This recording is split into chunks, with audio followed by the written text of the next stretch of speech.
Hello friends. Today ഇന്ന് നോക്കാൻ പോകുന്നത് EV യൂസേഴ്സിന് യൂസ്ഫുൾ ആയിട്ടുള്ള ഒരു ഫീച്ചറാണ്.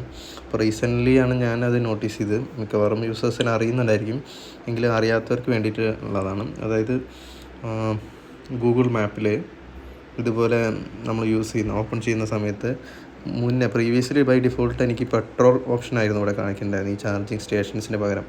അപ്പോൾ റീസെൻ്റ്ലി അവർ ഒരു ഫീച്ചർ ആഡ് ചെയ്തിട്ടുണ്ടായിരുന്നു. അതായത് ചാർജിങ് സ്റ്റേഷൻസ് നമുക്ക് ഷോ ചെയ്യാൻ വേണ്ടി, ലിസ്റ്റ് ഓൺ ചെയ്യാൻ വേണ്ടിയിട്ട്. അപ്പോൾ നമുക്ക് സെർച്ച് ചെയ്താൽ കിട്ടും, പക്ഷേ ഇവിടെ ഹോം സ്ക്രീനിൽ ഇതുപോലെ കാണാൻ വേണ്ടിയിട്ടാണ്.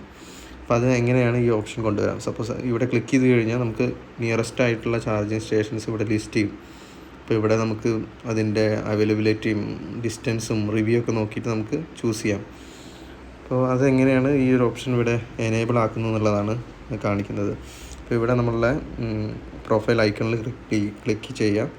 അതിനുശേഷം സെറ്റിങ്സിൽ പോകാം. സെറ്റിങ്സിൽ പോയി കഴിഞ്ഞാൽ ഇവിടെ യുവർ വെഹിക്കിൾസ് കാണിക്കും, അതിനകത്ത് ക്ലിക്ക് ചെയ്യാം. ഇതിൽ ഇത്രയും എൻജിൻ ടൈപ്പ് ലിസ്റ്റ് ഡൗൺ ചെയ്യുന്നുണ്ട്. ബൈ ഡിഫോൾട്ട് പെട്രോൾ ആയിരിക്കും കിടക്കുന്നുണ്ടാവുക, അത് ചേഞ്ച് ചെയ്ത് ഇലക്ട്രിക് ആക്കാം.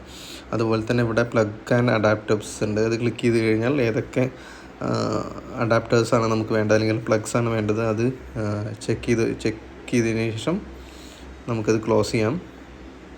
എന്നിട്ട് നമുക്കിവിടെ വന്നു കഴിഞ്ഞാൽ ഈ ഒരു ഓപ്ഷൻ വരും, ചാർജിങ് സ്റ്റേഷൻസ്. അപ്പോൾ നമുക്ക് ഏതെങ്കിലും റൂട്ട് സെറ്റ് ചെയ്യുന്ന സമയത്തോ ഏതെങ്കിലും സ്ഥലത്തേക്ക് നമുക്ക് പോകുന്ന സമയത്തോ അതിന് നിയറസ്റ്റ് ആയിട്ടുള്ള ചാർജിങ് സ്റ്റേഷൻസ് ഇതിൽ ലിസ്റ്റ് ഓൺ ചെയ്യും. അപ്പോൾ നമുക്ക് ഈസി ആയിട്ടത് അവൈലബിൾ ആണോ എന്ന് നോക്കിയിട്ട് നമുക്ക് പിക്ക് ചെയ്യാം. Thank you.